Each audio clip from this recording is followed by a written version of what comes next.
नमस्कार, मैं शीशराम जाखड़ कक्षा 7 संस्कृत दीपकम भाग द्वितीय का तीसरा पाठ लेकर के, जिसका नाम क्या है, मित्राय नमः। चलिए शुरू करते हैं पाठ को।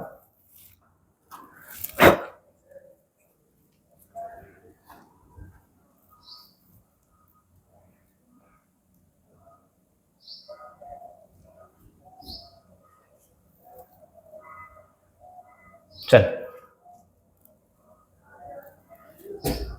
तीसरा पाठ है मित्राय नमः। ध्यान से देखेंगे, मित्राय नमः। यहाँ पर मित्राय नमः का मतलब, यहाँ पर देखिए मित्र शब्द है, मित्र, और एक होता है मित्रम।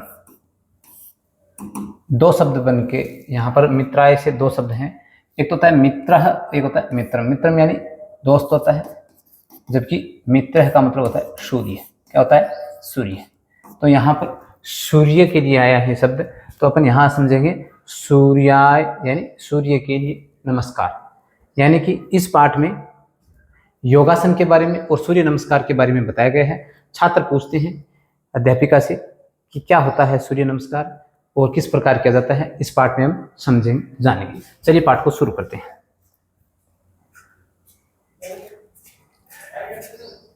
ध्यान से देखेंगे। अहो योगिते त्वं प्रातः किम करोषि। अहो, हे योगिते, तुम सुबह क्या करोगी, यानी किम करोषि यानी क्या करोगी, यानी तुम सुबह क्या करोगी। अहम प्रतिदिनं प्रातः पित्राशय उद्यानं गच्छामि। यानी यहाँ पर प्रश्न पूछा जा रहा है, तो ये बालिका क्या करिए कि मैं प्रतिदिन यानी रोज सुबह प्रातः पिता के साथ उद्यान जाती हूँ। ठीक है। फिर अगला ये बालक पूछ रहा है, बालिका पूछ रही, उद्याने किम करोषि भो। अरे उद्यान में क्या करती हो, उद्याने किम, उद्यान में क्या करोषि करती हो भो। अरे अरे उद्यान में क्या करती हो। तो ये बालिका क्या जवाब दे रही है, अहम तु भ्रमणम करोमि, मैं तो भ्रमण करती हूँ यानी घूमती हूँ। किंतु बहवः जनाः तत्र व्यायामं योगासनानि च कुर्वन्ति। मैं तो घूमती हूँ, किंतु बहुत सारे लोग हैं वहां पर व्यायाम योगासन आदि करते हैं। ठीक है, व्यायाम और योगासन करते हैं। ये इतनी बात इन्हें बालिकाओं की हो गई। चलो फिर आगे क्या बात होती है देखते हैं। ये आपका आरबीएससी का जो पाठ है, उसके पाठ को यहाँ पर दिखाया जा रहा है, और इस पाठ के बाद में अपन इसके प्रश्नोत्तर कार्य भी करेंगे। चलो फिर ये क्या करें, अहो योगासनानि, योगासन वयमपि ज्ञातुम इच्छामि। मैं वयम यानी हम भी, ज्ञातुम इच्छामि जानना चाहते हैं कि योगासन होता क्या है। तरहि तो वयम सर्वे योग शिक्षिकायाः समीपम गच्छामि। तो हम सभी योग शिक्षिका, जो योग सिखाने वाली जो शिक्षिका अध्यापिका है, उसके समीप जाते हैं। यानी चलो जो योग शिक्षिका है उसके पास से चलते हैं, हम जानना चाहते हैं कि ये योग होता क्या है। ठीक है, चलो फिर क्या होता है, सर्वे उत्साहेन योग शिक्षिकायाः समीपम गच्छन्ति। सभी उत्साह के साथ योग शिक्षिका के पास जाते हैं। सारी बालिकाएं योग शिक्षिका के पास जाते हैं। यहाँ पर ये योग शिक्षिका वाला जो पाठ है, इसको पाठ को दिखाया गया है। यहाँ पर ये योगासन किए जा रहे हैं। सूर्याय नमः है, ओम भानवे नमः है, रवये नमः है। ये पाठ के अंदर आए हुए चित्र हैं, उन्हीं को दिखाया गया है। और यहाँ से पाठ को अपन शुरू कर रहे हैं। छात्रा क्या करिए, नमो नमः आचार्य। हे अध्यापिका, आचार्य अध्यापिका, नमस्कार प्रणाम। ठीक है, तो आचार्य क्या कह रही है, अध्यापिका कह रही है, शुभम भवतु, कल्याण हो आपका, उपविशन्तु सर्वे, यानी सभी बैठ जाइए। ठीक है। छात्रा के आचार्य, हे अध्यापिका जी, किम अद्य भवान अस्मान योगासनम शिक्षयति। किम क्या, अद्य आज, भवान आप। यहाँ पर ये अध्यापिका है तो भवान शब्द सही नहीं है, यहाँ पर अपन भवती होगा, भवती। तो क्या, हे अध्यापिका, क्या आज आप हमें योगासन यानी योग आदि की शिक्षित यानी शिक्षा दोगी। क्या आप हमें योग आदि के बारे में बताओगी। तो आचार्य क्या करिए, निश्चित रूप से, वदंतु बताओ, किम क्या, आसनम शिक्षितुम इच्छन्ति, यानी बताओ कौन सा आसन सीखना चाहती हो, किस आसन की शिक्षा ग्रहण करना चाहती हो। तो योगिता क्या करिए, योगिता करिए, आचार्य हे अध्यापिका जी, आद्य सूर्य नमस्कारम शिक्षयतु, आज अध्ययन, आज सूर्य नमस्कार के विषय में शिक्षित जानना चाहते हैं, आज हम सूर्य नमस्कार के विषय में जानना चाहते हैं। तो आचार्य क्या करिए, समीचीनम, ठीक है, सूर्य नमस्कार है द्वादशानाम आसनानाम समाहार अस्ति, यानी ठीक है, सूर्य जो नमस्कार है वो द्वादश यानी 12 आसना नाम समाहार यानी आसनों का समूह है, यानी 12 आसन है, उसमें सभी मिलाकर के एक समूह होता है 12 आसनों का, वो ही क्या है, सूर्य नमस्कार है। प्रत्येकस्मात् सूर्य नमस्कारात् पूर्वम एक मंत्र भवति, और प्रत्येकस्मात् सूर्य नमस्कारात् यानी प्रत्येक सूर्य नमस्कार से पूर्व यानी पहले एक मंत्र होता है, यानी जो 12 आसन होते हैं उन सभी आसनों में हर आसन से पहले एक सूर्य नमस्कार का मंत्र होता है, ठीक है। तेसु प्रथम मंत्र अस्ति, उनमें जो प्रथम मंत्र है, पहला मंत्र है वो क्या है, ओम मित्राय, यानी ओम मित्राय यानी सूर्य को नमस्कार, नमः इति, ये उसका पहला मंत्र है, ठीक है।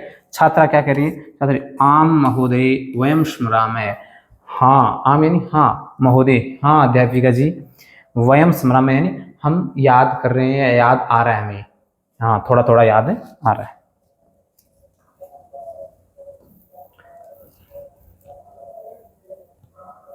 आगे देखिए, ये वही पाठ है जो आपके आरबीएससी की कक्षा 7 में जो दिया हुआ है दीपकम भाग 2 का, उसी को हम पढ़ रहे हैं, उसी का चित्र आपके सामने रखा गया।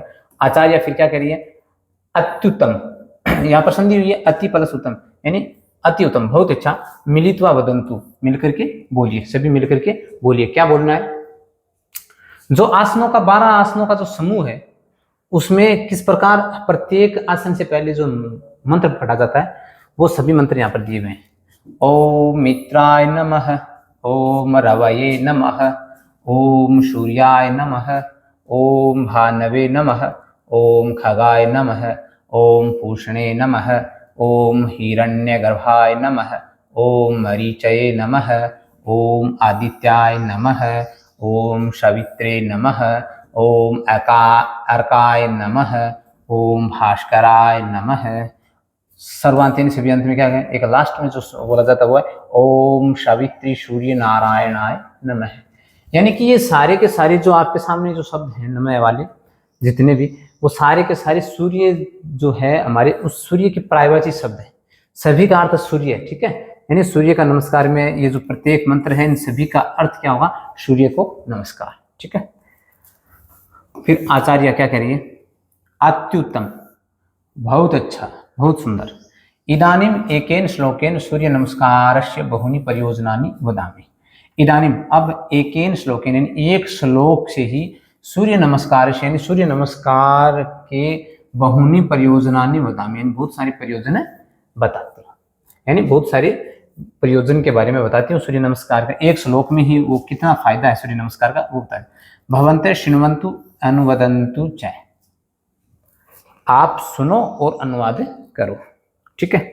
अब आपके सामने वो जो पहला श्लोक हुआ रहा है, आदितस्य नमस्कारान् ये कुर्वन्ति दिने दिने आयुः प्रज्ञा बलम वीर्यम तेजस्तेषां च जायते, ठीक है। क्या कह रहे हैं, आदित्य नमस्कारान यानी सूर्य के नमस्कार, ये कुर्वन्ति यानी जो लोग सूर्य को नमस्कार करते हैं, दिने दिने यानी प्रतिदिन, जो प्रतिदिन सूर्य को नमस्कार करते हैं उनकी तेसाम यानी उनकी आयु, बुद्धि, बल, वीर्य, तेज, जायते यानी उत्पन्न, यानी ये सभी इनमें वृद्धि होती है, उत्पन्न होते हैं, बढ़ते हैं। यानी जो व्यक्ति या जो भी पुरुष कोई भी सूर्य को नमस्कार करते हैं प्रतिदिन, उनकी आयु बढ़ती है, विद्या बढ़ती है, बल बढ़ता है, वीर्य बढ़ता है, तेज बढ़ता है, ये सभी उत्पन्न होते हैं, यानी ये सभी में वृद्धि होती है। ये था इसका हिंदी अर्थ। चलो आगे चलते हैं, क्या कह रहा है, एवं योगासनेषु सूर्य नमस्कारः एकः श्रेष्ठः आसन कर्म अस्ति, ठीक है। और इसी क्रम में योगासनेषु यानी योगासनों में जो सूर्य नमस्कार है वो एक श्रेष्ठ आसन कर्म है, यानी एक क्रम है ये। सूर्य नमस्कार करने की एक, देखिए यहाँ से प्रोसेस शुरू होती है जिस प्रकार, ये देखिए इस प्रकार ये एक क्रम है, ठीक है, सर्कल है। तो सूर्य नमस्कारेण शारीरिकम मानसिकम आध्यात्मिकम च बलम वर्धते। सूर्य नमस्कारेण यानी सूर्य के नमस्कार करने से शारीरिक, मानसिक और आध्यात्मिक बल में वृद्धि होती है। अतः वयम प्रतिदिनम सूर्य नमस्कारम करवामः। अतः हमें सभी को प्रतिदिन सूर्य नमस्कार करना चाहिए, ठीक है। स्वस्थम शरीरम स्वस्थम मन है। स्वस्थ शरीर में स्वस्थ मन, स्वस्थ शरीर ही स्वस्थ मन च प्राप्त होने। हम अगर सूर्य नमस्कार रोज करेंगे तो स्वस्थ शरीर को हम प्राप्त करेंगे और स्वस्थ मन को प्राप्त करेंगे, और स्वस्थ शरीर और स्वस्थ मन होगा तो स्वस्थ विचार आएंगे, नई ऊर्जा का संचार होगा। अस्तु, ठीक है। पुनः अग्रिम कक्षायाम अन्यशाम आसना नाम विषय जास्यामः, ठीक है। पुनः दोबारा अगली कक्षा में जो इसके अन्य आसन है उसके विषय में अपन जानेंगे। छात्रा कह रही है धन्यवाद आचार्य। हे देविका जी, आपको धन्यवाद। यहाँ पर दिखाया गया है इस प्रकार ये आसनों का क्रम है। देखिए, आदित्याय नमः है, सवित्रे नमः, ओम आयर्काय नमः है, भास्कराय नमः है, सावित्री सूर्य नारायणाय नमः है। ये इसका आसनों का जो क्रम है। चलो अपन अब करते हैं प्रश्नोत्तर कार्य।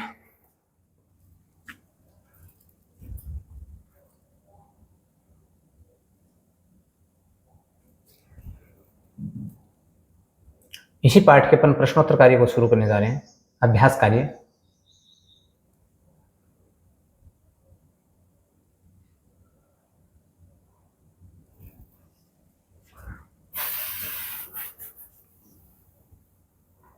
ये जो आपका पाठ था, इस पाठ का ये जो आसन का कर्म था वो देख लीजिए।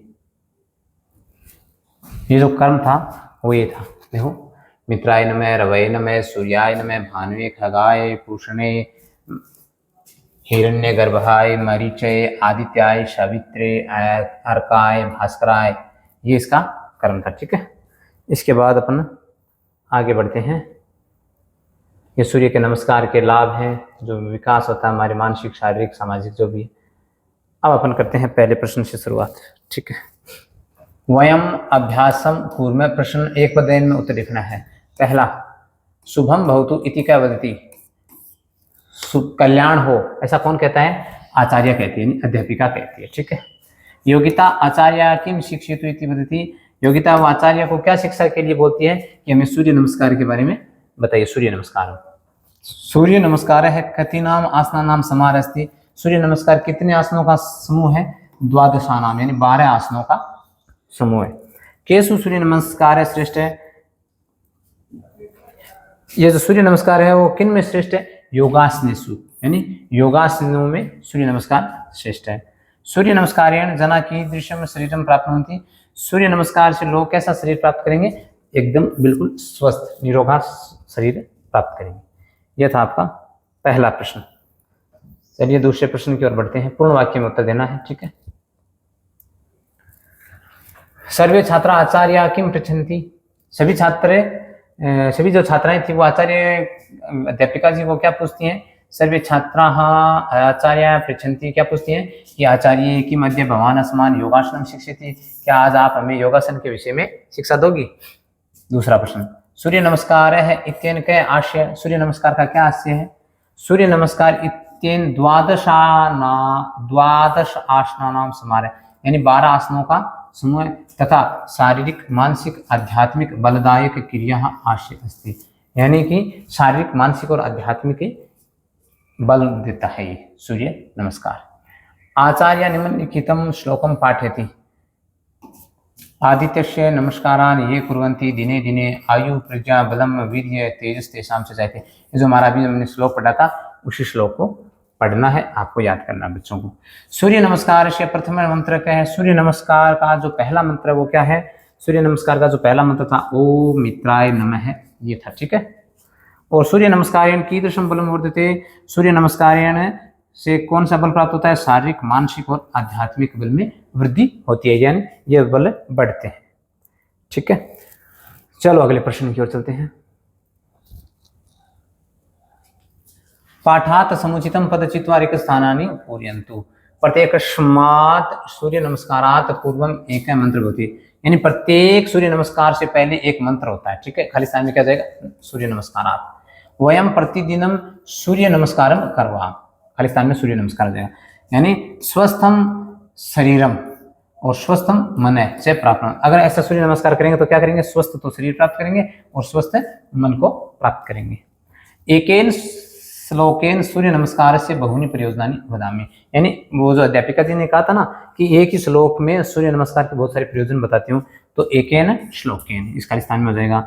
आदित्य नमस्कारान ये कुर्वन्ति दिने दिने, यानी सूर्य को जो लोग दिन रोज करते हैं क्या नमस्कार, उनकी क्या होती है, उनकी वो चीजें बढ़ती हैं, बुद्धि, आयु, तेज, बल आदि कई चीजें बढ़ती। अभी देखिए व्याकरण खंड चतुर्थी विभक्ति शब्द रूपाणी पठंतु अवगछन्तु, यानी कि यहाँ पर आपके सामने क्या दिया हुआ है, देखिए आप ध्यान से देखिए बच्चों, यहाँ पर लिंग और शब्द दिए हुए हैं। देखो अकारांत पुल्लिंग शब्द, यहाँ पर अकारांत पुल्लिंग शब्द है, ठीक है, यहाँ पर आकारांत स्त्रीलिंग, यानी यहाँ पर आकारांत स्त्रीलिंग शब्द दिए हुए हैं, और ईकारांत दीर्घ ईकारांत है, यहाँ पर शब्द दिए हुए हैं, ठीक है, और आकारांत नपुंसकलिंग शब्द भी दिए हुए हैं। इनको हमें चतुर्थी विभक्ति एक वचन, द्विवचन और बहुवचन में लिखना है।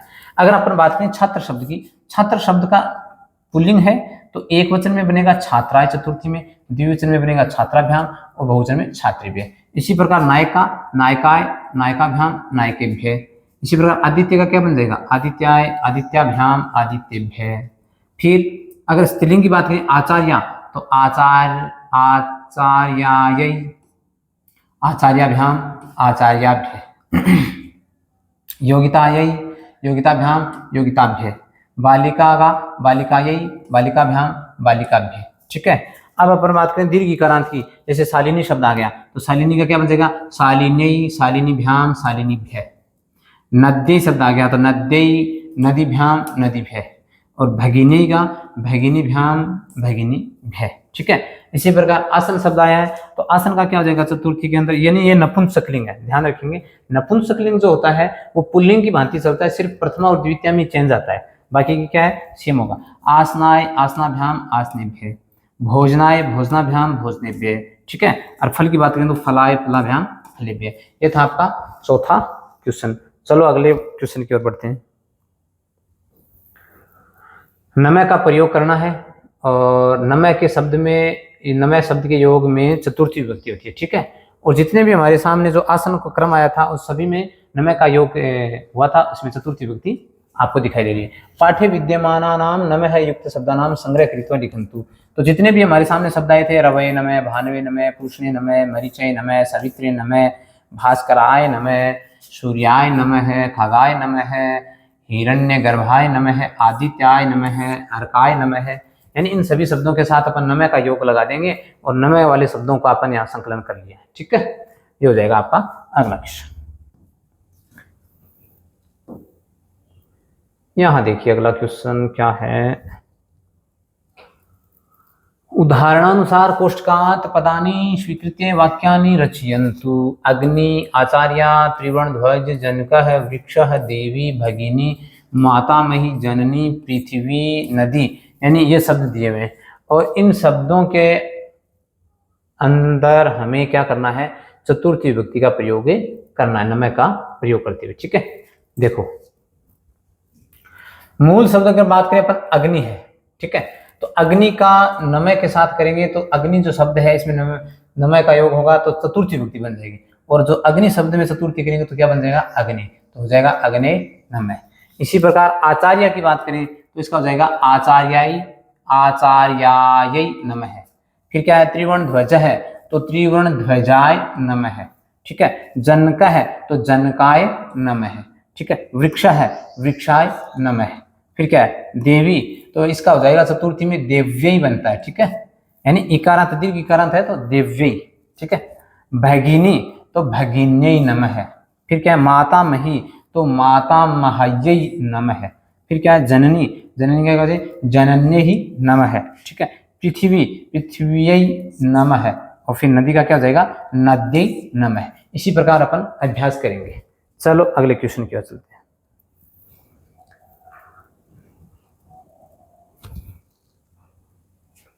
नियम दा और यच।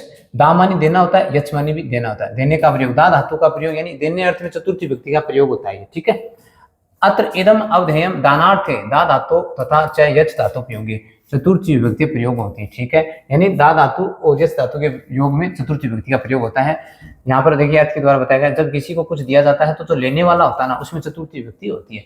यानी जो देने वाला होता है उसकी बात नहीं कर रहा, जो लेने वाला होता है उसमें चतुर्थी विभक्ति होती है, ठीक है। यहाँ कोष्टक में विद्यमान शब्दों के आधार पर चतुर्थी विभक्ति के रूपों को अपन देखेंगे, ठीक है। देखो जैसे उदाहरण के लिए सैनिक है देश जीवनम प्रयच्छति, ठीक है।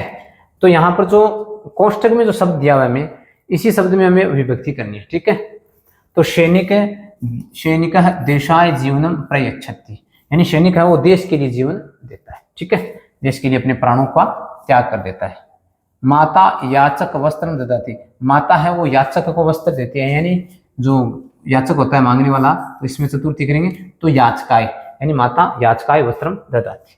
पितामही, तो यहाँ पर हो जाएगा पितामहयै औषधम ददाती, यानी पौत्र पितामही औषधम ददाती। अहम भगिनी उपायनम ददामी, तो भगिनी जो शब्द है इसमें अपन चतुर्थी करेंगे तो भगिन्यै ही बन जाएगा, ठीक है ना। और फिर क्या है सेविका, सेविका का चतुर्थी में करेंगे तो सेविकायै ही बन जाएगा। पिता सेविकायै वेतनम ददाती, यानी पिताजी हो सेविका को वेतन देते हैं, ठीक है। त्वम मित्र पुष्पम ददाशी, तो मित्र शब्द में मित्राय बन जाएगा, त्वम मित्राय पुष्पम ददाशी। फिर यहाँ पर देव भक्त आशीर्वादम ददाती, तो भक्त शब्द है तो भक्ताय बन जाएगा, देव है भक्ताय आशीर्वादम ददाती। आरक्षक है चौर दंडम ददाती, तो यहाँ पर चोर है तो चौराय बन जाएगा, ठीक है। इस प्रकार चतुर्थी विभक्ति का प्रयोग करें, यानी जो सैनिक होता है वो चोर को दंड देता है। चलो अगले प्रश्न की ओर देखते हैं।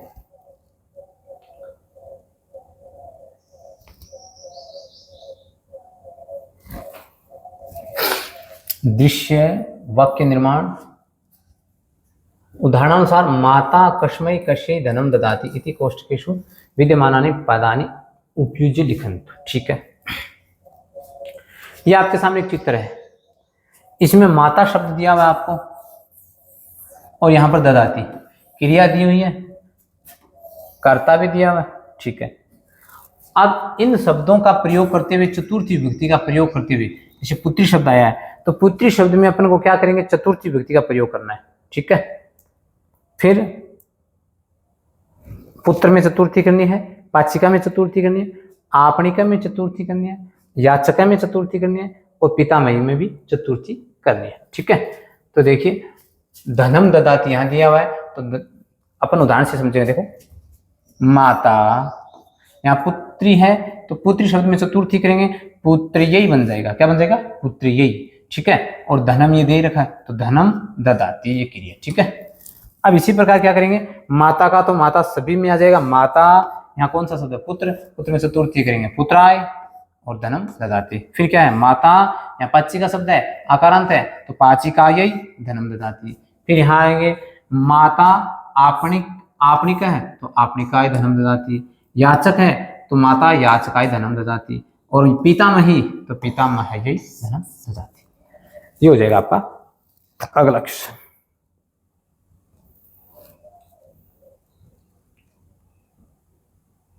यहां देखेंगे ध्यान से एक बार,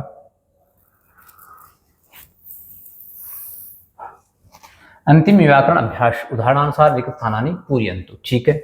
यहाँ पर आपके सामने क्या दिया हुआ है, एक शब्द दिया हुआ है, इसका एक वचन रूप दिया हुआ है, द्विवचन दिया हुआ है और बहुवचन भी दिया हुआ है, ठीक है। अब इसमें क्या है, हमारे सामने एक शब्द है गणेश। इस गणेश शब्द का हमें यथा यानी जैसे उदाहरण के रूप में दिखाया गया है कि गणेश का एक वचन में करेंगे तो गणेशाय बनेगा, ठीक है। द्विवचन में गणेशाभ्याम बनेगा और बहुवचन में बनेगा गणेशेभ्य, चतुर्थी विभक्ति की बात कर रहे हैं, ठीक है। अब क्या करेंगे अपन, दूसरे में उदाहरण के लिए हमें दिया गया है कि आप करो, तो हम करेंगे भक्त शब्द का। भक्त शब्द का एक वचन में करेंगे तो अपन क्या करेंगे, एक वचन में चतुर्थी विभक्ति लगा देंगे, भक्त के साथ क्या हो जाएगा भक्ताय, और द्विवचन करेंगे तो भक्ताभ्याम हो जाएगा और बहुवचन करेंगे तो भक्तेभ्य हो जाएगा, ठीक है। इसी प्रकार आपके सामने सेविका शब्द है, ठीक है। तो सेविका का क्या करेंगे, सेविकायै, सेविकाभ्याम, सेविकाभ्य, ठीक है। फिर क्या है, अनुजा शब्द आकारांत है, तो देखो आकारांत स्त्रीलिंग शब्द होगा उसका सेम ही होगा, यानी उसमें सिर्फ आपको शब्द चेंज करने हैं, वो जो अंत में जो मात्राएं हैं वो सेम आएंगी। देखो यहाँ सेविका का सेविकायै, तो अनुजा का क्या हो जाएगा, अनुजायै, अनुजाभ्याम और अनुजाभ्य, ठीक है, इस प्रकार हो जाएगा। फिर क्या है, गृहिणी, यहाँ पर दीर्घ इकारांत शब्द है तो इसका थोड़ा सा चेंज होगा, गृहिणी, गृहिणीभ्याम, गृहिणीभ्य, ठीक है। फिर यहाँ पर क्या है, कुमारी, तो ये दीर्घ इकारांत है तो ये सेम ही चलेंगे, ठीक है। तो कुमार्यै, कुमारीभ्याम, कुमारीभ्य, ठीक है। वन शब्द है तो ये वन का वनाय, वनाभ्याम, वनेभ्य हो जाएगा, ठीक है। मित्र शब्द के साथ करेंगे तो मित्राय, मित्राभ्याम, मित्रेभ्य। ये था हमारा आपका तीसरा पाठ, जिसमें चतुर्थी विभक्ति का बहुत सारा प्रयोग किया गया है और सभी को बहुत अच्छे से समझ में आया होगा। हमने पहले पाठ को पढ़ा था, पाठ को पढ़ने के बाद हमने अभ्यास कार्य भी कर लिया। कक्षा 6, 7, 8, 9, 10 की संपूर्ण संस्कृत के जितने भी पाठ हैं वो सारे के सारे पाठ आपको जाकर सर क्लासेस में मिल जाएंगे। बच्चे अभी ग्रीष्मकालीन छुट्टियां होने वाली हैं, इन छुट्टियों के अंदर जाकर सर क्लासेस चैनल पे जाकर के सभी पाठों का अध्ययन कर लेंगे, क्योंकि यहाँ पर छुट्टियों के अंदर अंतर्गत पूरा कोर्स करवा दिया जाएगा व्याकरण सहित। तो बच्चे इनसे जुड़े रहेंगे तो भूलेंगे नहीं कुछ चीज़ों को, इसलिए जरूर सभी बच्चे ध्यान से देखेंगे, इन पाठों का जरूर अध्ययन करेंगे। कोई भी पाठ आपके समझ में नहीं आता आप कमेंट बॉक्स में लिख दीजिए, हम आप उसको पाठ को दोबारा भी बता देंगे, या जो भी दिक्कत आएगी हम उसको दूर करेंगे। ये तो पाठ का सार क्या था, योग और स्वास्थ्य के बारे में बताया गया है, आसनों का समाहार, सूर्य नमस्कार, शारीरिक और मानसिक और आध्यात्मिक बल पे जोर दिया गया है, और जो प्रतिदिन इसके अभ्यास करेगा वो उसकी आयु, प्रज्ञा, तेज बुद्धि इनमें वृद्धि होगी, ठीक है। तो आपको भी इसमें पाठ में ये बताया गया है कि सूर्य नमस्कार करना चाहिए। अगर समय रहते आपके पास समय है, बच्चों के पास सुबह जल्दी इस विद्यालय आ जाते हैं, इतना समय नहीं मिलता, खैर कोई बात नहीं, लेकिन जब भी मिले जितना जल्दी हो सके तो आप अभ्यास करें सूर्य नमस्कार करने का। वैसे भी प्रार्थना में भी करवाया जाता है, तो कोई खास बड़ी बात है नहीं। तो ये था चतुर्थी विभक्ति का प्रयोग, हमने आज बहुत पढ़ा है इस पाठ में। ये था आपका तृतीय पाठ यानी तीसरा पाठ, कक्षा 7 का मित्राय नमः है, कंप्लीट होता है। धन्यवाद, बने रहें जाकर सर क्लासेस के साथ। धन्यवाद।